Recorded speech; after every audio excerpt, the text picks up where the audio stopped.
Hello, hello, welcome in. Welcome in. Grab Here your come seat. all of our amazing learners today. I'm very, very excited. Oh, Hi, everyone. these numbers are going on. Go ahead and say hello in the chat. Let Stephanie 1 and Stephanie 2 know that you're here today. Hello. In this case, I'm Stephanie too, right? Well, no, I could be Stephanie too because you're the main act, the main show, the big kahuna, the one everyone's here for. Hi, Olivia. She says hello, Stephanie 1 and 2. I love it. I love it too. It's super fun. We sometimes go by Stephanie squared. It is true. Very, very true. Hey, Ayler. Hi, Stormy. I love it. It's like we're in the like locker room. She's like, "Hey, Ayler, high five." Yeah. And when you have kids in sports, you totally get it. No one knows your first name. I know. And they can't pronounce my last name normally, so it's fine. Hello, Matt. He just says, hello, Stephanie's. It makes it easier, guys, because, you can't get the name wrong. You're like, if I say Stephanie, somebody's going to answer. Absolutely. Hello, Caitlin. Hello, Evelyn. Hey, Chris. Howdy, Ben. Howdy, Hey, howdy. hey, everyone. Hello to the Okay, well, Stephanies. I think they're just as excited as we are, and that's pretty exciting. Yeah. Well, It's a good day. I think we're going to go ahead and get started because I know we have so much information in such a short amount of time and you've jam-packed it in. So I just want to welcome everyone to today's webinar, Reflect, Renew, Reimagine, a 2025 Roadmap for Multifamily Success. Hello to everyone. My name is Stephanie Anderson, and I'm the Senior Director of Communications and Social Media right here at Grace Hill. I've been proudly serving the apartment industry for the past 18 years with no plans to slow down anytime soon. In fact, so much has changed in property management over the years, but one thing remains the same: the amazing people. And great companies are the result of great people. And that starts with leadership and preparation and getting us prepared for a fabulous 2025 roadmap ahead, which Stephanie is going to help us with. But a little shameless plug before we get started here, because I oversee the social media right here at Grace Hill. I would be remiss if I did not insert a little plug here about our brand new toolkit. That's right, we have a social media toolkit that we have just released to everyone out in the industry. It came out last week, and I'll tell you, the buzz was buzzing back at the Assembly of Delegates in Atlanta, Georgia last week, because this is just encompassing of so many great things with new rules and regulations surrounding social media. What do you do? What do you not do? How do you get better? Boost your engagement. There's a lot of great resources in here. And so I want to invite you to have access to that. I'm going to drop the link in the chat for you in just a few minutes. And so be on the lookout, click on that, access it, and let me know if you have any questions. But I promise you, you're going to have so much fun, and I can't wait to hear all the ways that you'll be using it. Now, before we get started, just a few housekeeping items. I know this is the boring stuff for sure, but I guarantee I'll get these questions at some point during today's webinar, so I'm going to try to answer them for you right now. The webinar is being recorded. It will be shared with all attendees later this week. So as an attendee, you are in listen only mode, and it's not because Stephanie Squared does not want to hear from you. In fact, we do. That's just going to help with any outside noise and disruption so that you can hear the presentation. However, if you have questions or you want to engage with today's guest speaker, I'm going to encourage you to use the chat and also our Q&A box located on the screen. So you have multiple ways to engage with today's speaker. And finally, as Stephanie would tell you, today is a win-win webinar. Isn't that right? Yeah. You'll have to get that branded, copyrighted. As a thank you for attending today's event. So you've already done the hard work. You are here today. You have been entered to win a $3,000 cruise travel voucher. This giveaway is in celebration of Grace Hill winning the National Apartment Association's 2024 Supplier of the Year Award. The drawing will take place on December 20th. And in addition to today's webinar, you still have two more chances. So two more entries to get involved for this drawing, and those are remaining this year. One of them taking place on Thursday and the other one taking place on December 10th. So exciting stuff, but not as exciting as today's event. So let's move past all of that. I hope you're ready. I'm sweating just talking. I'm excited to formally introduce you to today's speaker. And because she can eloquently introduce herself way better than I ever could, I would like to welcome to our virtual stage, Stephanie Ayler. Woo! we need that, like that virtual applause. Absolutely. The crowd's I going wild. The crowd's going wild. I love it. Thank you so much, Stephanie. Number one, I am so excited. Did you say I'm entered to win or I'm not eligible? I Wah, think wah. that because they came to see you, maybe someone will win from this webinar and they'll invite you. But my friend, you Hey. cannot enter alone. Okay, fair enough. Bummer. All right. Thank you so much, everyone. I am Stephanie Ayler, and I am the founder of Savvy Leasing and a 25-year industry. Oh, I don't even know. Veteran, they say, but I think industry winner, because even if I can't win the trip, I have won by being able to work with all of you. And you know what? Let's just keep it going. We don't need to talk about me anymore. We're going to be talking about you. So we already did our introduction. Check that off the agenda. And we're going to reflect. We're going to reflect on our 2024 performance and our personal growth.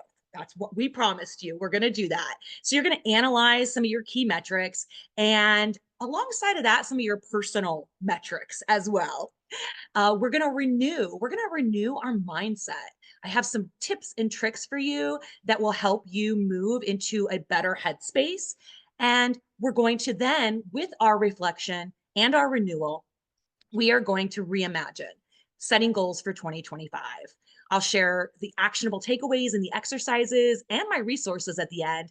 And hopefully we have a little bit of time for Q&A. I know Stephanie is going to watch the chat and the Q&A and things like that for me. And I will kind of keep an eye on it as well so that I can hopefully answer some things in real time if possible. But it does get a little challenging to kind of balance them both. But feel free to pop the information into the chat. And if for some reason we do not have time at the end, I will make sure to personally get back to you with your questions too. So we'll make that happen. All right, let's do it. Let's talk, reflect on our 2024 performance and our personal growth. So obviously, key metrics are part of our everyday life. You hear KPI all day long, right? Key performance indicators, and you have budgeted occupancy rates and NOI, and you have goals for resident satisfaction, staff turnover as just some of the things that you reflect on and you measure every single year. So as we're thinking about 2024, we're going to start with the data, right? We're not quite done with 2024 yet, but as we're wrapping it up, did we meet expectations, right? Did we exceed expectations?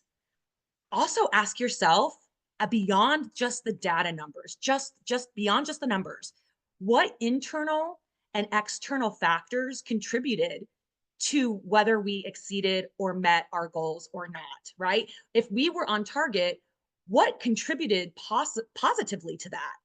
Write those things down. You can even start noodling now. I should have like given you the heads up that you're going to want some paper and a pen because we're going to do a lot of reflecting. So what were some of the things that you did personally that helped you meet and exceed expectations? Or honestly, if they fell short, right? If things weren't exactly where they should have been by this point in time, what didn't work, right? Like what could you have done different? What will you not do in 2025 that you did in 2024? You know, what do we leave behind in 2024? Those are some of the reflections that you're going to want to do on your personal and performance from 2024. So just to kind of recap, it's not just about the data itself. There's a pattern here, right? We're discovering the data and then we're reflecting and asking questions and evaluating it. Did we meet expectations? And if we did, what internal and external factors contributed to that? Yes or no? What worked? What didn't? What will we take into next year? And what will we leave behind in 2024? Now, those metrics, we want to connect those to how it impacts your organization. So we have a lot of amazing people on this call. I see heads of training, I see property managers, I see leasing agents, I see corporate accounting members, all kinds of different people. So hello to you all. So we all have our own, organizational goals. And how do those metrics align with those organizational goals? Well, obviously, when you start connecting the dots, operational metrics like NOI and occupancy rates impact profitability for the organization, right? Impact your market competitiveness. NOI, of course, is all about financial robustness, right? Financial sustainability. And truly, you're measuring things like resident satisfaction and staff turnover because that also impacts the organizational goals related to financial sustainability. Now, how do those operational metrics align with your personal growth? You might be thinking, I don't know that my NOI really aligns with my personal goals, but it really does because it's all about intrinsically, honing in on your financial acumen, right? Cost management strategies, things that you use and do at work, those all help you at home as well. That operational leadership, I will tell you what, though, I get more respect leading my team than I do with my kids. I'm just saying. I don't know if you all feel the same way or not. So sometimes my personal growth is more aligned with my organizational metrics and my operational metrics. So yeah, so NOI helps you build those skills if you want to advance your career or bloom where you're planted and just become the best at where you're at, and that's part of your goals. Occupancy rates with your personal growth in leasing strategy and strategy in general, and your tactical acumen, and boosting your confidence, right? And opening those growth opportunities in various ways. So connecting those metrics is an important part of reflection because we're not disconnected from our organization, and our operational metrics do help us with our personal growth. Even when we sometimes don't think it does, that day to day is absolutely contributing to your personal success. Woohoo! And while we're thinking about it, it's not just about the numbers, though. It's about the moments. There's an amazing book called The Power of Moments by Chip Heath and Dan Heath. And what they share in the book is how the power of key moments and reflecting on those can define our experiences. Moments that involve transitions or milestones or even challenges, so it doesn't always have to be positive moments, offer powerful opportunities to create memorable impacts through intentional reflection. It's important to be intentional and really kind of sit in this and think about it, right? Whether it's at work and signing new leases, making those lease signings memorable because the moment isn't just your moment, it's also theirs, right? Their moment is exciting because they're moving into their new apartment. So clear communication and building that trust as part of that moment is important and influential. Resolving conflicts at home, at work, in the car when somebody, honks at you or maybe flips you off. Did I say that out loud? We can turn those potential negatives into positives with our own kind of quick response and reinforcing our positive mindset. We don't respond in the same way as somebody who honks at us. We need to think about the power of that moment and how our behavior next will impact them, and it impacts our own attitude. So it's important that we resolve that conflict, even if it's just internally. Maybe we exceeded expectations. I threw my daughter an 18th birthday surprise party. That was an incredible moment for both of us in our year. And I'll never forget that and what that ultimately meant for our relationship going forward, even though she was really mad at me. Like all the way leading up to it, she was angry because I wasn't letting her have a party for her 18th birthday. I mean, come on. But luckily, that moment kind of, upon reflection, the power of the moment superseded that anger. So focusing on these key moments creates lasting impact and helps you with your overall success. Because again, sometimes like the moment can be positive, sometimes the moment can be an opportunity for learning, right? So this is our first opportunity to reflect. I want you to we're going to do a little bit of quiet time, and you're going to reflect and write down some key moments from 2024 that define your personal or professional growth, or I like to say, or spark change. I'm copying that from the Power of Moments book. They talk about sparking change. So take a minute, and even if you don't have a chance to finish putting your moments down on paper, write down the prompt because it's really important that you do come back to this. This is a building block to reimagining 2025 is personal reflection on the power of moments. So we are going to take just a minute to reflect. And if you feel like sharing, you are more than welcome to share, but we are just not, we don't have, you don't have to. But if you feel like sharing, we're more than happy to take in your information. So let's just take a minute and reflect on our moments.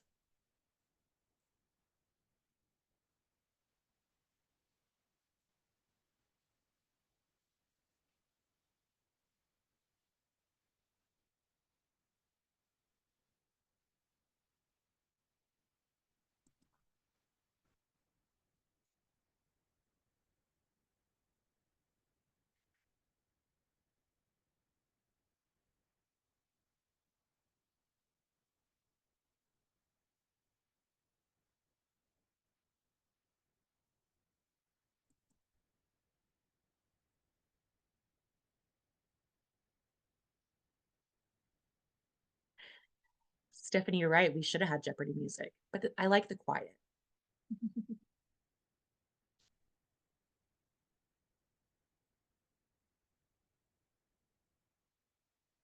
It's very intentional.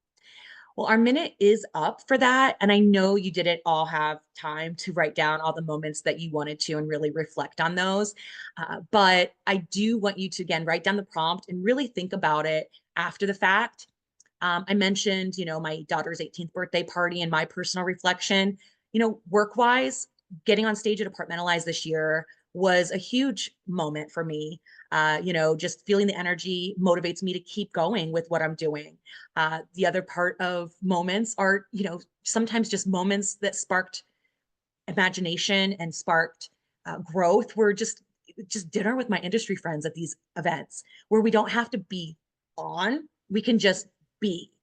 And I love that. And because we're doing personal reflection and I'm sharing, sadly, the loss of my cousin at the young age of 47 was a moment that made me have some really important reflections and realizations about my own health and the need to prioritize it.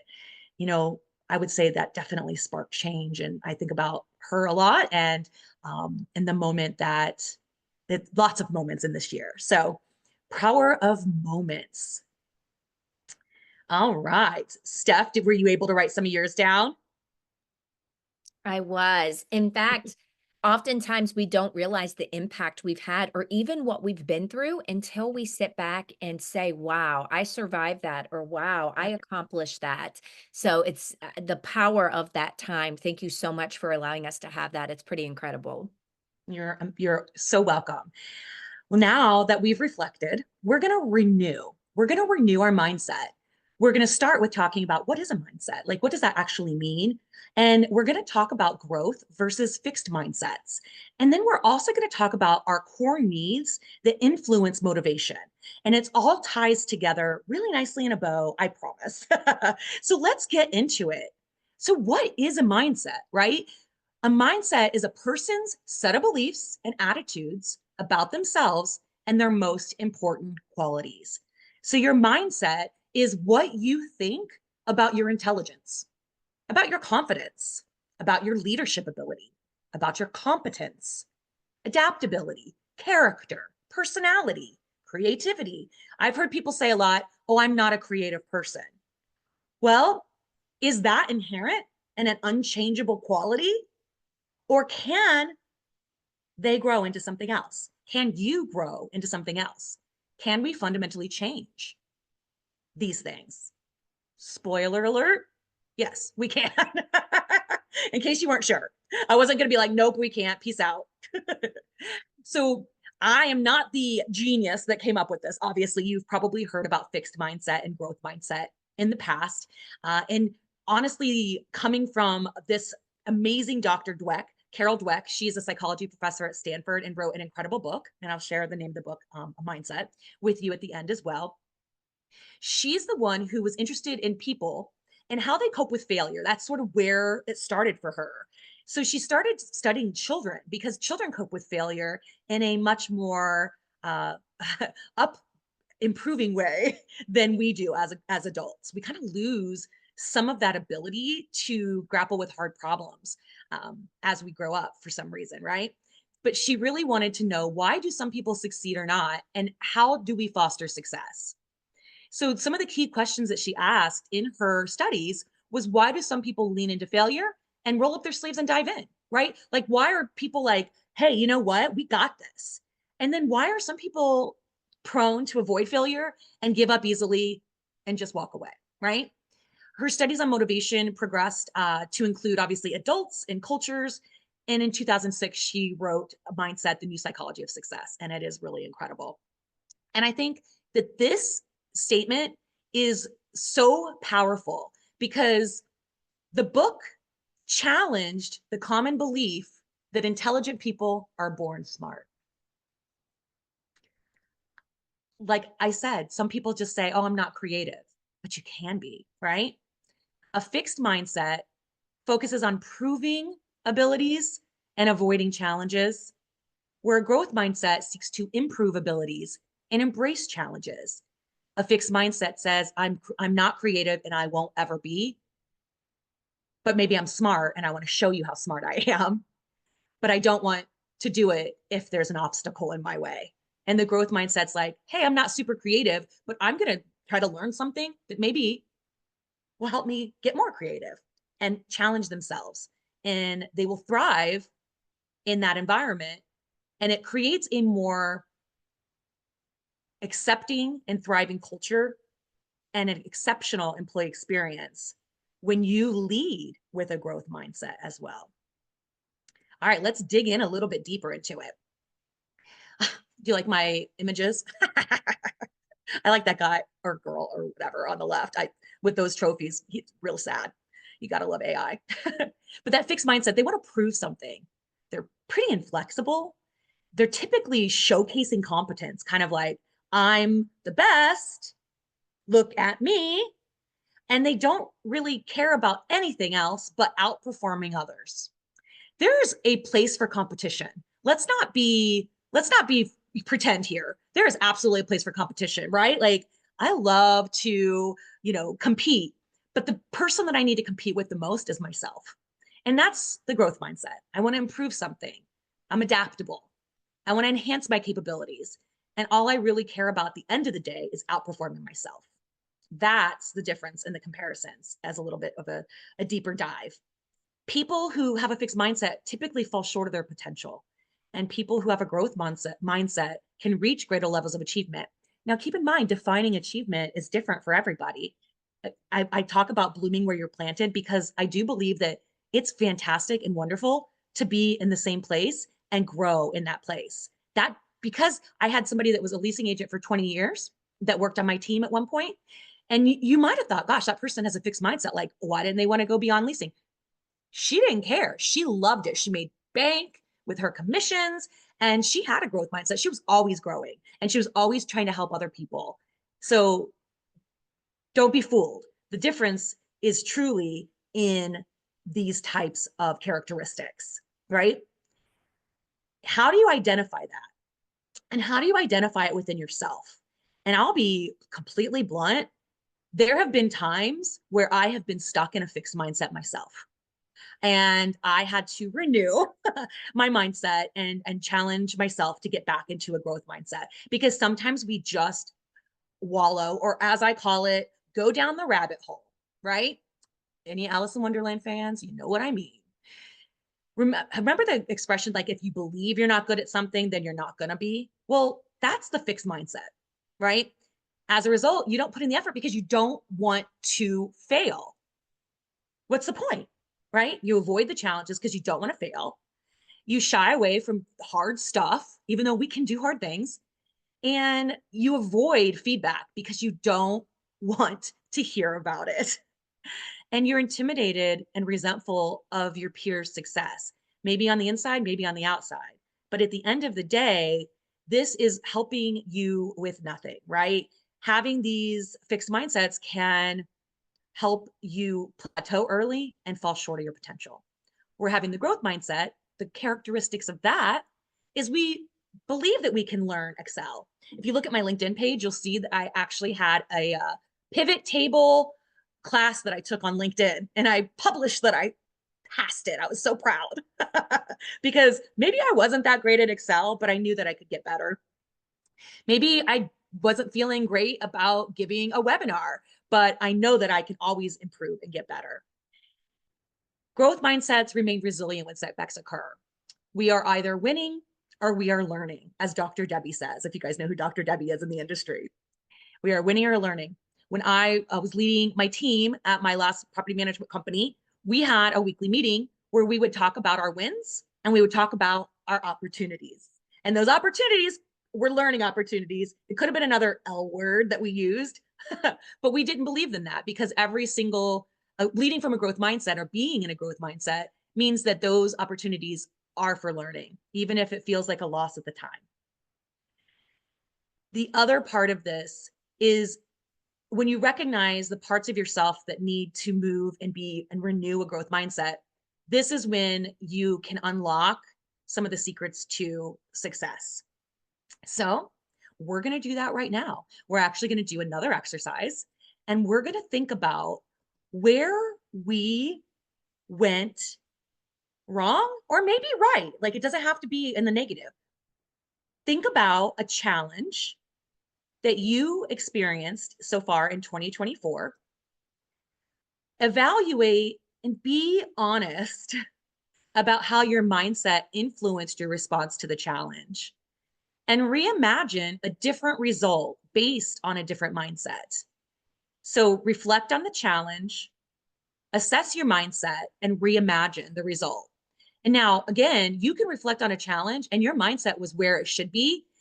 It's okay to reimagine that it went wrong and like kind of pump yourself up that way. Like, hey, I did it the right way. So we're going to take another minute. And again, I know that a minute is definitely not long enough. We just only have 55 minutes together today.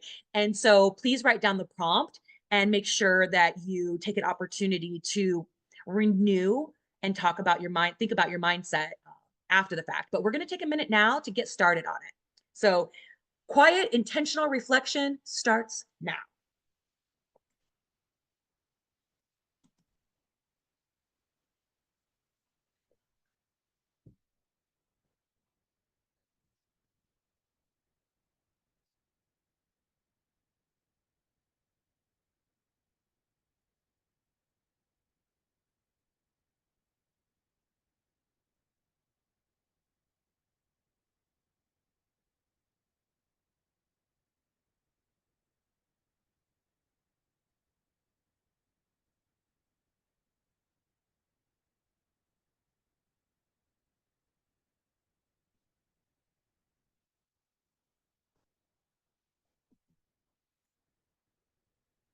All right.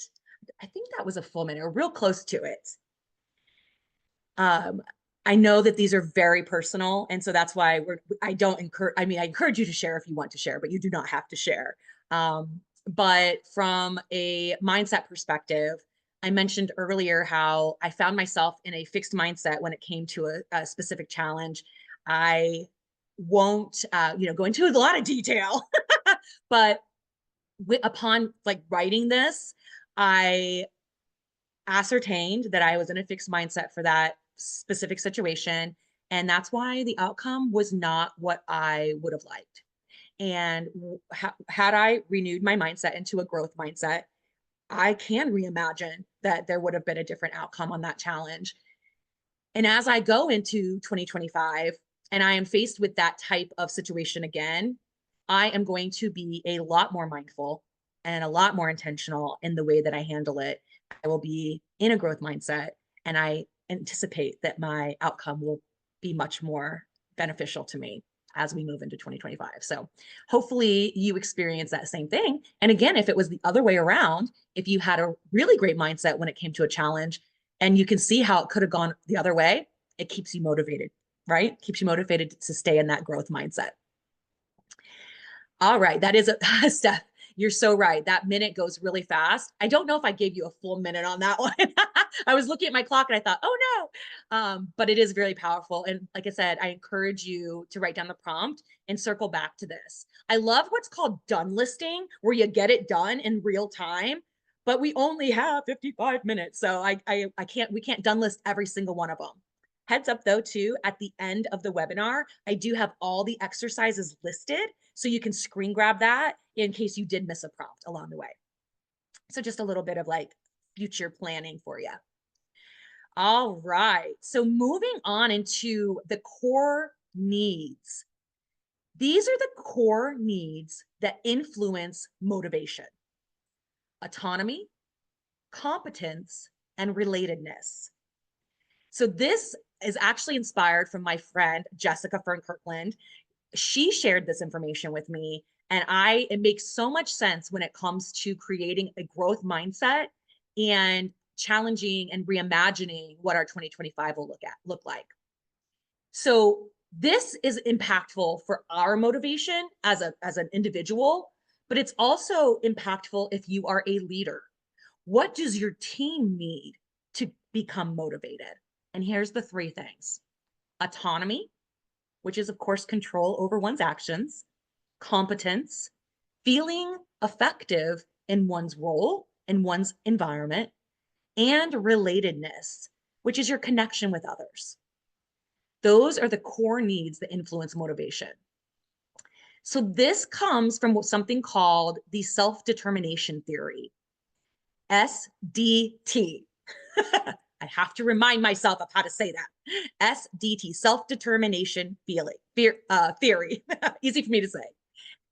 It is developed by Deci and Ryan, and it identifies these as our three core needs that need to be addressed to foster a motivated and high-performing team as leaders and as individuals, to know what we need to do to work on our motivation, right? Our internal motivation, and to renew our mindset. Autonomy, giving those team members control over their decisions and actions, right? Allowing creativity, empowering people. Managers can support this by delegating and trusting their team to complete tasks, which leads to competence. And that leads back to autonomy, because if somebody doesn't feel competent, then they definitely aren't going to even want the autonomy. So you can build the competence by setting really clear expectations. 60% of people don't necessarily know what to do on a day-to-day basis when they walk in their office. I know that seems crazy, but it's true. And it's because sometimes, even when things are different every day, in our business, we still have a little bit of hesitation because we don't necessarily have autonomy. So then that affects our competence, right? You see how these are all connected together. Grace Hill has an amazing program called Policy Partner, which helps to have your policies in one place, and it's searchable and all that. I used it at my last company, and it helped build competence because it helped set the expectations much more clearly. Obviously, training too, provide training, amazing webinars and LMS and other, on-site, in-person trainings. And probably the most important thing that I literally pound my chest is offering regular feedback loops, consistent, constructive feedback. I do not mean an annual performance review. In fact, I don't know if you've ever seen my LinkedIn, but I literally talk about killing that all the time.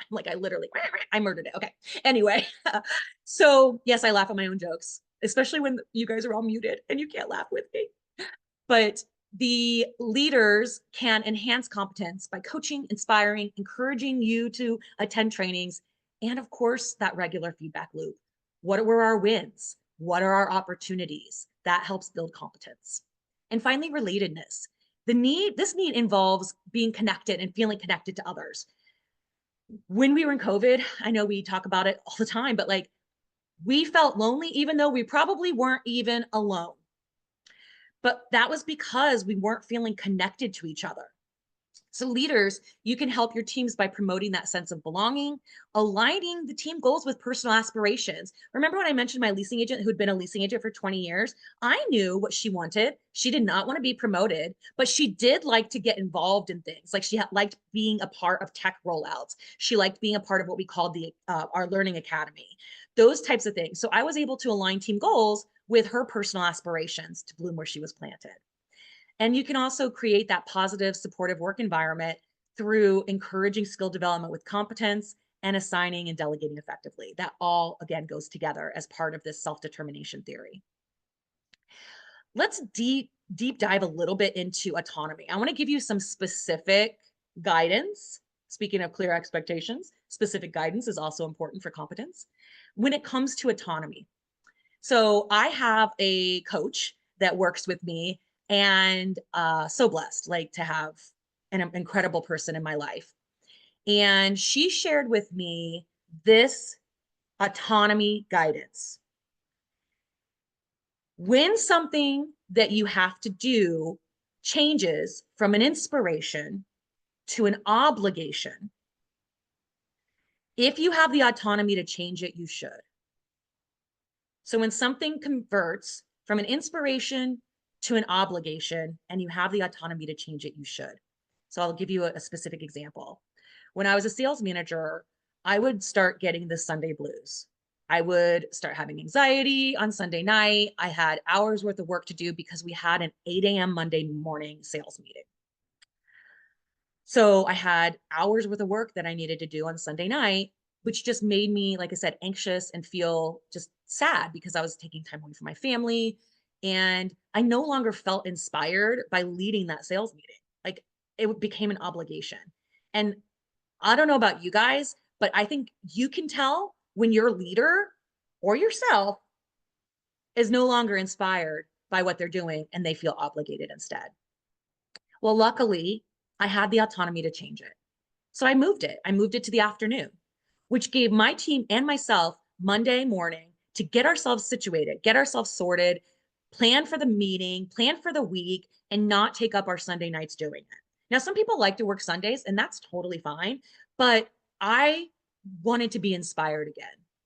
And I wanted my team to stay inspired. So I changed it.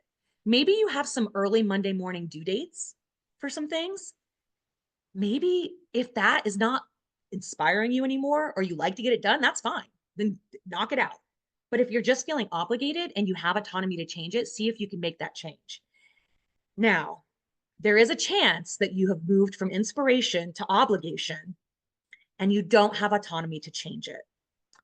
Well, in that case, you will reflect on the growth mindset and renewing that growth mindset, right? Because what opportunities, learning opportunities do I have in this task, in this situation where I'm no longer inspired, but I feel obligated?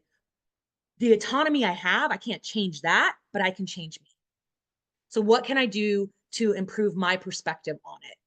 That's where the inspiration versus obligation, where you have some autonomy, where you have a say in it. Think about your other systems and processes that might be bringing your teams down, right? Analyze if that system or process is part of the problem or if it's actually solving the pain point it was supposed to solve. Those are certain things that you've noticed becomes, inspiration versus obligation. And can you change it? And should you change it? This connects to the book Atomic Habits. I don't know if anyone's read that. Please pop in the chat if you've read Atomic Habits or the mindset book that I talked about earlier too. I'm just kind of curious if anyone's had a chance to read those. Atomic Habits talks about small, consistent changes that can lead to transformative results over time. It encourages micro habits that align with your larger goals. So when I was talking about some of the big changes that I made because I was no longer inspired, there's also small changes that I've made that help me as well. And one of those is turning off my notifications. I turned them off, except for my kids. They can get through sometimes. I actually have them totally turned off right now. Sorry, kids. But the reason is because interruptions cause me to lose my focus. And it takes 23 minutes on average for a person to get their focus back after they've been interrupted. So think about it. Think about how many times your phone has gone off even in this webinar, right? So if we had a million hours to do this, I love this exercise that I learned from a teacher. And what she did was she had her fourth period, all her period classes, turn on all their notifications.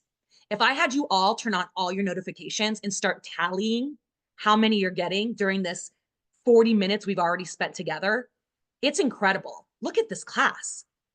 Think of the distractions. How are you ever going to feel inspired and motivated if you're constantly being taken out of the moment and the focus? It's challenging to renew your growth mindset when you're constantly being pinged.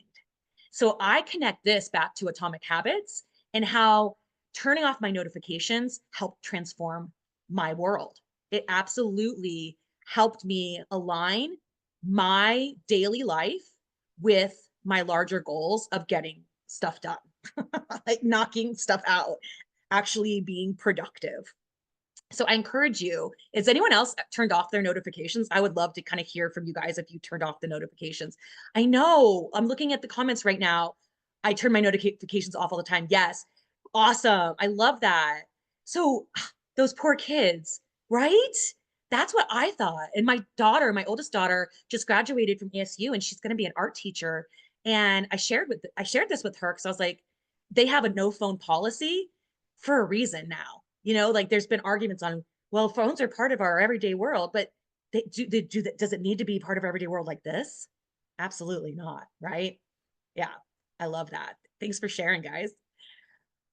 So after autonomy comes competence, right? Building competence, setting clear expectations, upskill early and often to make your teams feel competent.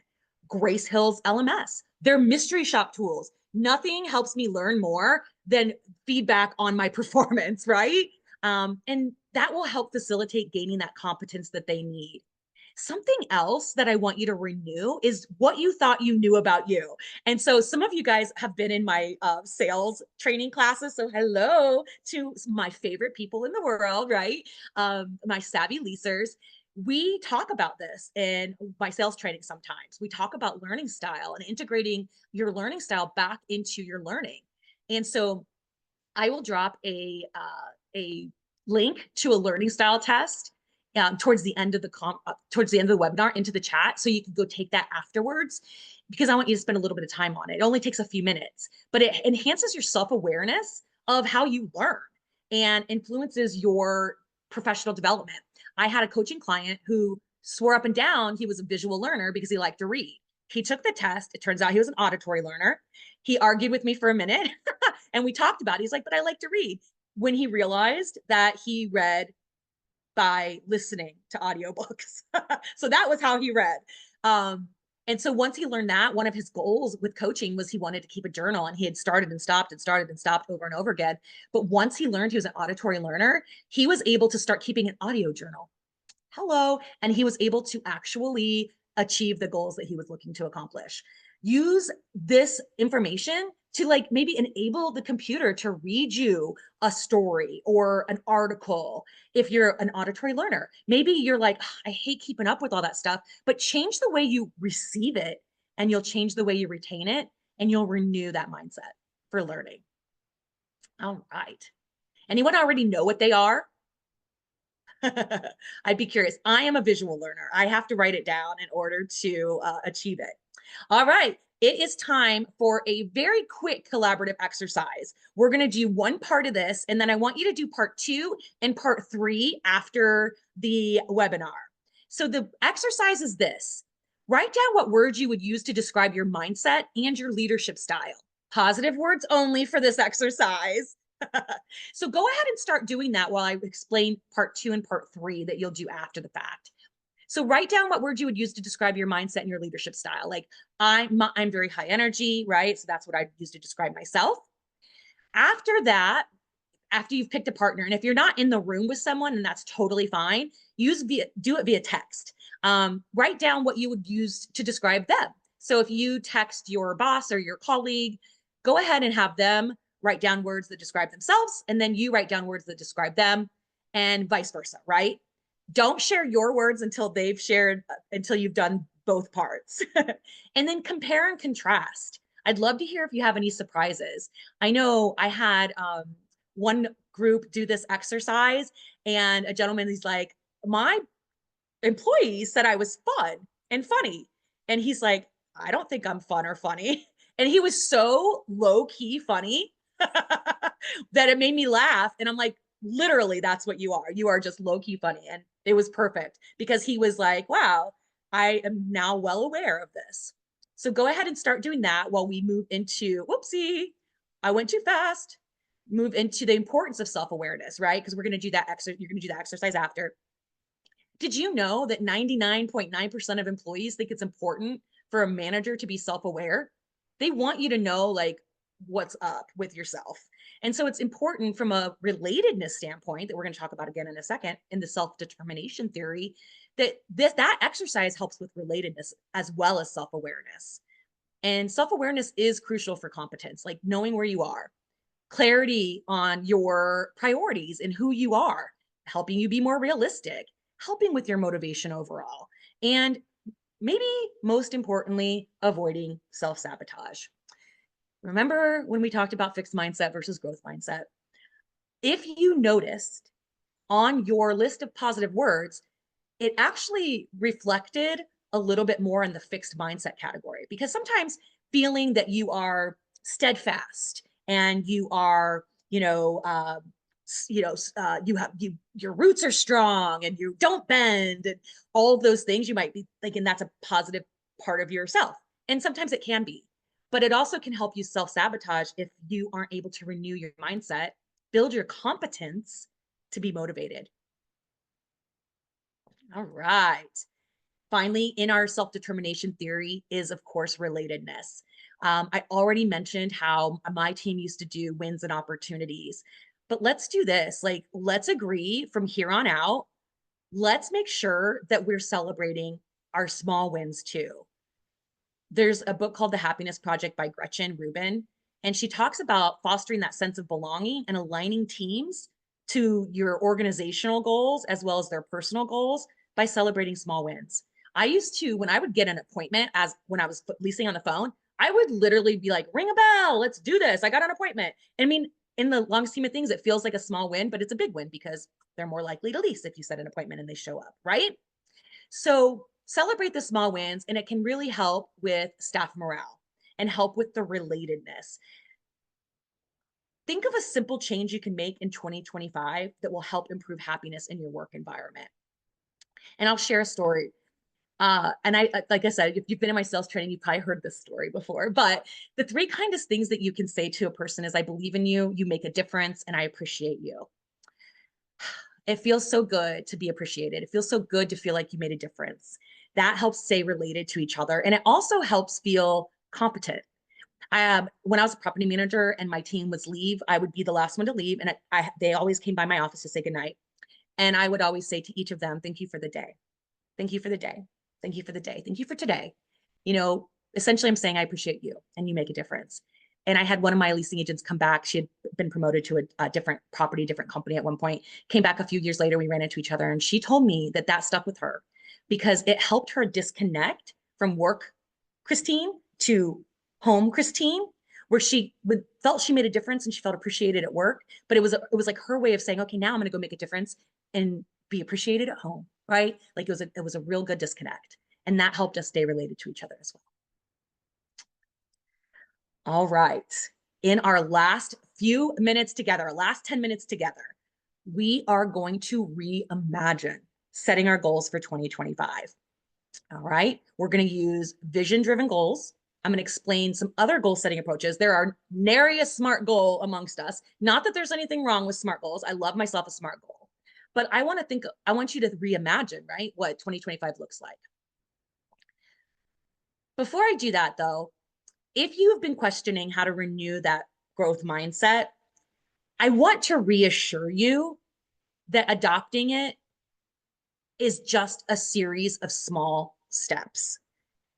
We are going to have fixed tendencies and fixed mindset sometimes. I talked about my own challenge with that. It's natural to sometimes feel like failure as an option doesn't feel like a good one. But you also have to be thoughtful and intentional about the choice to change, right? You have the power to grow and reframe your narrative, but you've got to be intentional and embrace it. When I turned off my notifications, I found myself checking notifications all the time, like checking for them. Well, that sort of defeated the purpose of turning them off. And so I had to embrace the choice to change and have notifications be something that I look at, on the last 5 minutes of the hour or whatever it might be, where I'm not super hyper focused. Cultivate patience and consistency, shift your perspective on growth, right? It's not about beating each other, it's about beating yourself. That sounds weird. It's about beating yourself from the day before. So I'm better today than I was yesterday. That makes sense, right? And a reimagining self-improvement, right? We're reimagining a lot of things today, and that's one of them. Okay. So innovative goal setting approach. I want you to close your eyes. Go ahead and close your eyes. I can't see that you're doing it, so I'm going to trust you. And I want you to picture the end of 2025. Picture the end of 2025. What does it look like? How do you look? How do you feel? Where are you? Have you been around the world? Have you been to California? And if that's what you like, I want you to picture it, because in the vision driven goals framework, it's all about working backwards.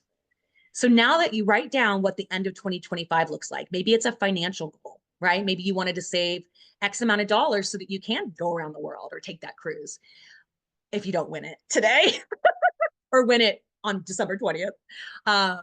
Maybe it's a fitness goal, right? Or whatever it might be. Write that down and you're going to work backwards. It's kind of like when I cheated in a maze, as my kids say, because I work backwards in the maze. Do you guys know that's how you win mazes? You start at the end and you work your way to the start. Hello, that's how I got it done so fast. That's not cheating. That's working within a vision-driven goal framework. In addition to that, there's micro habits and momentum. So inspired by Atomic Habits, right? You set the micro goals that accumulate into substantial change, right? So turning off notifications and only checking them once an hour. That's my micro habit. Or, running the dishwasher before I start work, so my kitchen stays cleaner, because I'll tell you what, it is not a low priority for me. I would rather read a book than clean any day.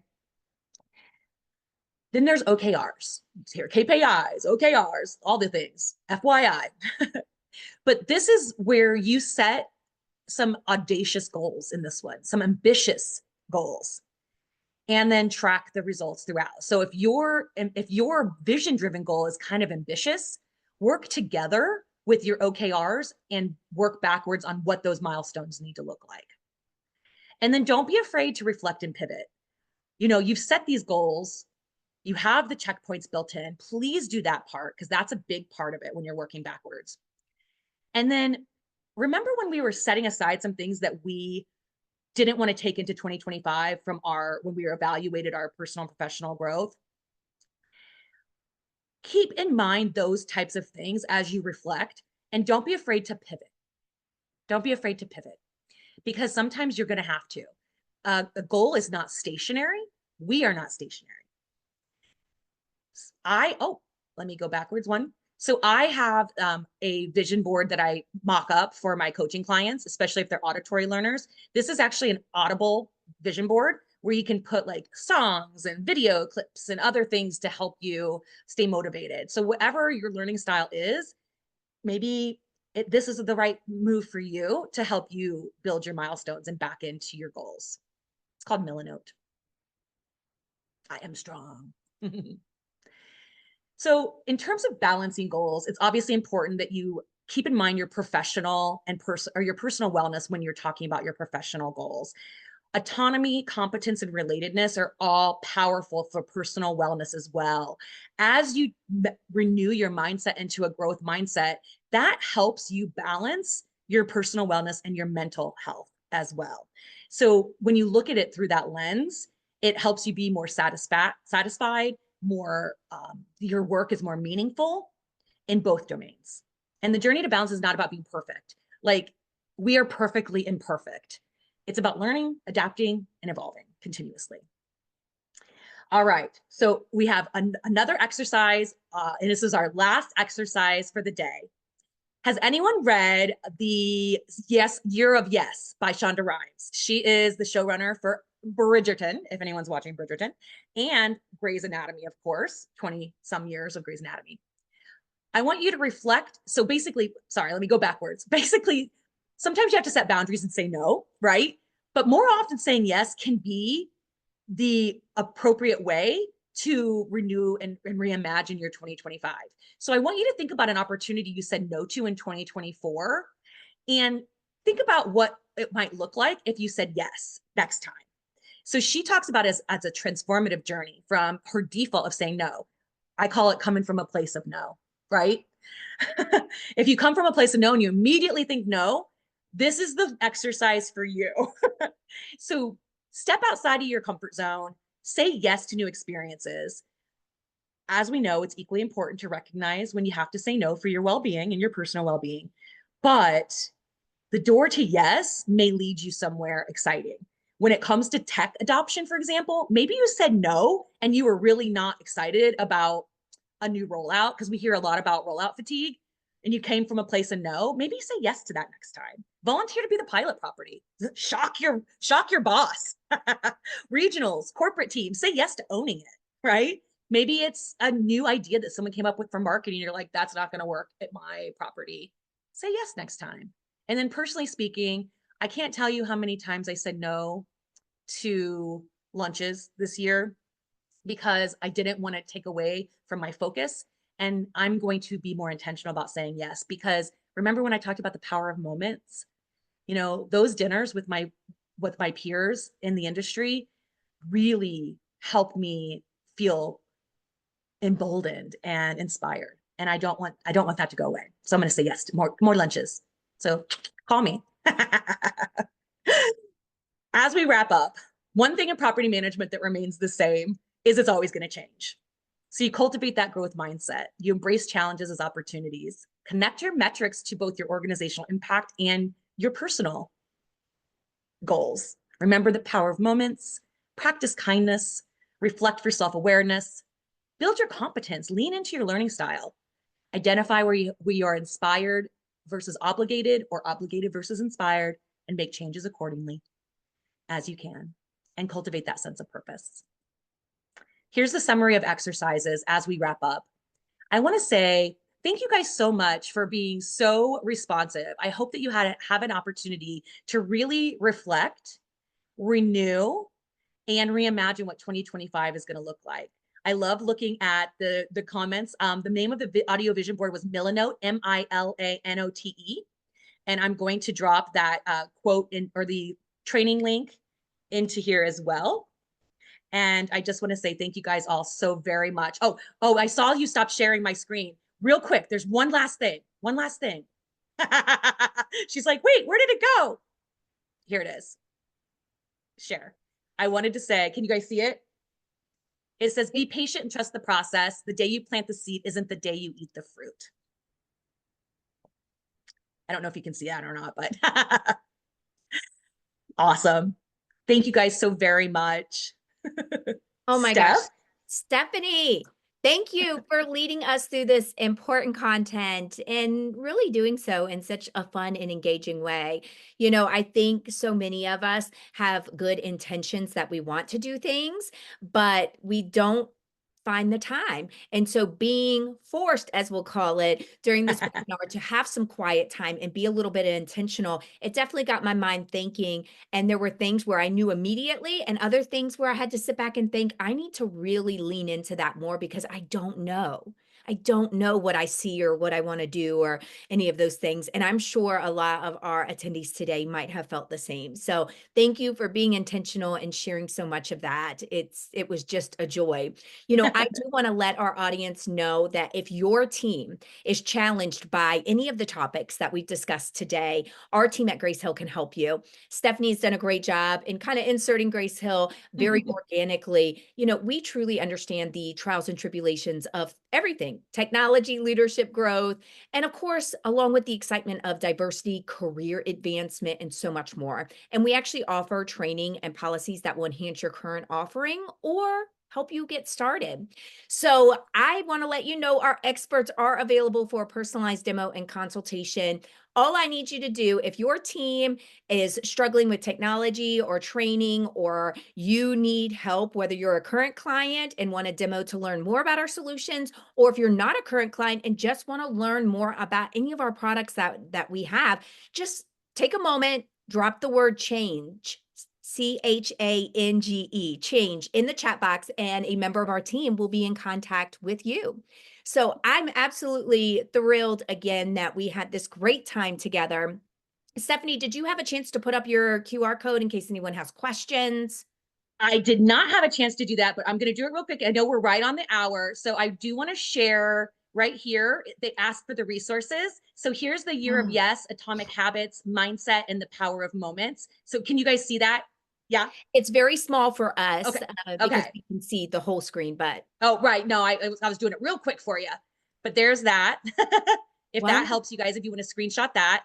And then here is how you get a hold of me. My little QR code here. Might as well make it bigger since I have it. I'm in the back end of the system. Reach Yes. out, touch base.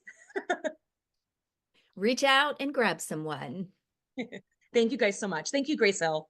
Of course. Thank you so much for joining us, Stephanie, sharing all your expert knowledge. And for those of you who took an hour out of your extremely busy day, we are forever grateful for you joining us for another one of Grace Hill's free webinars where we help enhance your learning and education experience. Again, thank you all so much for joining. Stephanie, all my best to you, and thanks for being amazing.